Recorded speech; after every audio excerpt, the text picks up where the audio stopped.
नमस्कार, ये आकाशवाणी शिमला है। अब आप पूनम शर्मा से प्रादेशिक समाचार सुनिए। आज के मुख्य समाचार। प्रधानमंत्री नरेंद्र मोदी ने विश्व की सबसे बड़ी अनाज भंडारण योजना की घोषणा की।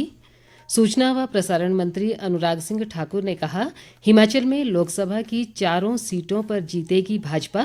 पार्टी के त्रिदेव कार्यकर्ताओं से बूथ सशक्त बनाने का किया आह्वान।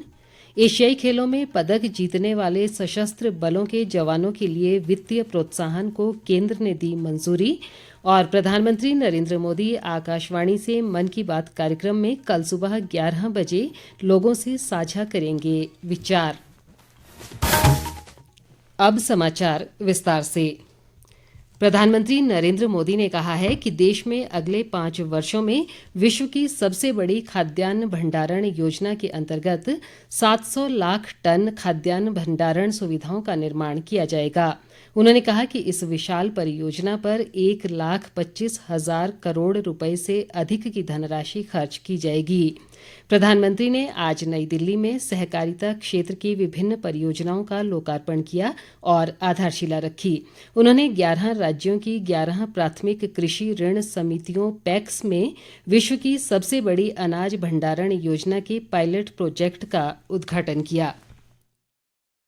दुनिया की सबसे बड़ी भंडारण योजना के तहत अगले 5 वर्ष में 700 लाख मैट्रिक टन भंडारण की क्षमता तैयार की जाएगी। इस अभियान में 1.25 लाख करोड़ रुपए से ज्यादा का खर्च आएगा। इस योजना के पूरा होने पर हमारे किसान अपने उत्पादों को अपनी जरूरत के मुताबिक भंडारण में रख करके स्टोर कर पाएंगे। उन्हें बैंकों से ऋण लेने में भी आसानी होगी। केंद्रीय सूचना व प्रसारण और युवा कार्यक्रम व खेल मामलों के मंत्री अनुराग सिंह ठाकुर ने आज हमीरपुर संसदीय क्षेत्र दौरे के दूसरे दिन हमीरपुर व कुटलैहड़ विधानसभा क्षेत्रों के त्रिदेव सम्मेलन में भाग लिया। इस दौरान उन्होंने बूथ पालक, बूथ अध्यक्ष और बीएलए के साथ संवाद कर आगामी चुनावों को लेकर विस्तृत चर्चा की। अनुराग ठाकुर बड़सर विधानसभा क्षेत्र में आयोजित महिला पहाड़ी संगीत कार्यक्रम में भी शामिल हुए।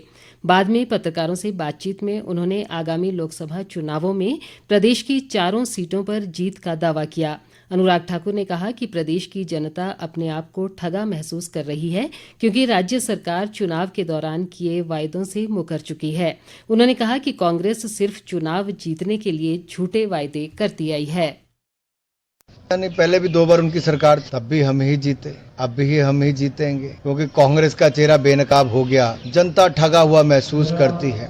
वायदे देके मुकर गए। लोग प्रियंका गांधी का वीडियो दिखा रहे हैं, जो वो भाषण दे रही है कि 5-5 लाख सरकारी नौकरी देंगे। लोग इनका घोषणा पत्र दिखा रहे हैं, जहां पे कहा गया कि 5 लाख सरकारी नौकरी देंगे, और मुख्यमंत्री और बाकी नेता उससे मुकर जाते हैं। ये अपने आप में दिखाता है कि वोट से पहले कुछ भी बोलते हैं और वोट के बाद मुकर जाते हैं। ये पहली बार नहीं। जब 2003 में इनकी सरकार बनी तब वायदा किया था सरकारी नौकरी देंगे, तब नहीं दी। 2012 में इन्होंने सरकार बनाई, तब कहा था हम बेरोजगारी भत्ता देंगे, नहीं दिया। 2022 में इन्होंने कहा कि हम 2 रुपए किलो गोबर और 100 रुपए लीटर दूध खरीदेंगे, 5 लाख सरकारी नौकरियां देंगे, नहीं दिया।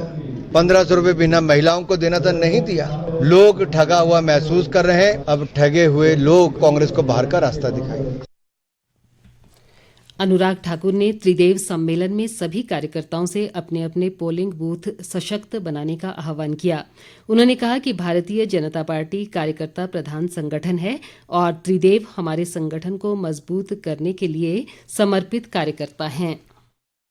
भारतीय जनता पार्टी कार्यकर्ताओं की राजनीतिक दल है और इसमें सबसे बड़ी भूमिका हमारे संगठन की और कार्यकर्ता। त्रिदेव वो हैं जो पोलिंग बूथ को सशक्त करते हैं और अब संकल्प लेके चले हैं। जिस तरह से मोदी जी ने धारा 370 को धाराशाही किया, अब पोलिंग बूथ पर पहले से 370 वोट और बढ़ाने की हम लोग मुहिम को चलाएंगे, ताकि हर पोलिंग बूथ पे इतना record vote Bharatiya Janata party को पड़े कि भाजपा 370 सीटें और एनडीए 400 सीटें जीते। केंद्रीय मंत्री ने कहा कि हमीरपुर संसदीय क्षेत्र में करवाई जा रही महिला पहाड़ी संगीत प्रतियोगिता हिमाचली संस्कृति के संरक्षण में महत्वपूर्ण भूमिका निभाएगी। उन्होंने कहा कि इस प्रतियोगिता में हर उम्र की करीब 10,000 से अधिक महिलाएं भाग ले चुकी हैं। अनुराग ठाकुर ने कहा कि ये सिर्फ एक प्रतियोगिता नहीं है बल्कि सांस्कृतिक पुनर्जागरण का एक आंदोलन है और इसके माध्यम से नई पीढ़ी अपनी संस्कृति से रूबरू हो रही है। उन्होंने कहा कि वे अपने संसदीय क्षेत्र के लोगों के जीवन स्तर में सुधार के लिए हमेशा तत्पर रहते हैं और इसी उद्देश्य से सांसद खेल महाकुंभ, सांसद भारत दर्शन योजना और सांसद मोबाइल सेवा शुरू की गई है। उन्होंने कहा कि सांसद मोबाइल सेवा के माध्यम से पिछले 6 वर्षों में करीब 10 लाख लोगों के स्वास्थ्य की निःशुल्क जांच की जा चुकी है। रक्षा मंत्री राजनाथ सिंह ने पिछले साल चीन के हांगझोउ में आयोजित 19वें एशियाई खेलों और चौथे एशियाई पैरा खेलों में पदक जीतने वाले सशस्त्र बलों के जवानों के लिए वित्तीय प्रोत्साहन को मंजूरी दे दी है। रक्षा मंत्रालय के अनुसार एशियाई और एशियाई पैरा खेलों के लिए स्वर्ण पदक विजेताओं को 25-25 लाख रुपए, रजत पदक विजेताओं को 15-15 लाख रुपए और कांस्य पदक विजेताओं को 10-10 लाख रुपए का नकद इनाम दिया जाएगा।